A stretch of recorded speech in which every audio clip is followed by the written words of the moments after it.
ഞാനൊരു എക്സാമ്പിൾ ഒരു 5 മണിക്ക് ശേഷം ഞാൻ ഓഫീസിൽ നിന്ന് വീട്ടിലേക്ക് പോയി കഴിഞ്ഞാൽ എനിക്ക് എന്റേതായ പ്രശ്നങ്ങളുണ്ട്. 5 മണി കഴിഞ്ഞാൽ എനിക്കിത് മറക്കണമെങ്കിൽ ഞാൻ ഈ സാധനം മുഴുവൻ എവിടെയെങ്കിലും എഴുതി വെക്കോ, എവിടെയെങ്കിലും സ്റ്റോർ ചെയ്യുകയോ വേണം.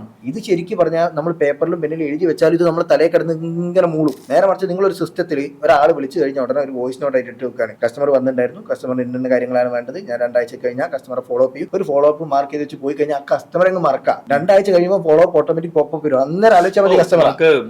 നമ്മളിപ്പോ ഒരാളെ തിരിച്ച് വിളിക്കണം എന്നുണ്ടെങ്കിൽ അതിന്റെ ഇന്റിമേഷൻ വരെ വരും, നോട്ടിഫിക്കേഷൻ വരും. അല്ലെങ്കിൽ അന്നേ ദിവസം രാവിലെ നോക്കിയാൽ ടുഡേ ചെയ്യേണ്ട കാര്യങ്ങൾ എന്തൊക്കെയാണ് നോട്ടിഫിക്കേഷൻ വരും. ഇത് നോക്കുക, വിളിക്കുക. ഇത്രയും ഈസി ആക്കി തരുന്ന ഒരു സാധനത്തിനാണ് നമ്മൾ ആലോചിക്കുന്നത്, അയ്യോ എന്റെ ഭഗവാനെ ഞാൻ എന്റെ ലൈഫ് തീർന്നല്ലോ. പിന്നെ ഇതിനകത്ത് ഉടായ്പ ചെയ്യുന്ന ആളുകളുണ്ട്, എല്ലാ സ്ഥലത്തും ഉണ്ടാവും.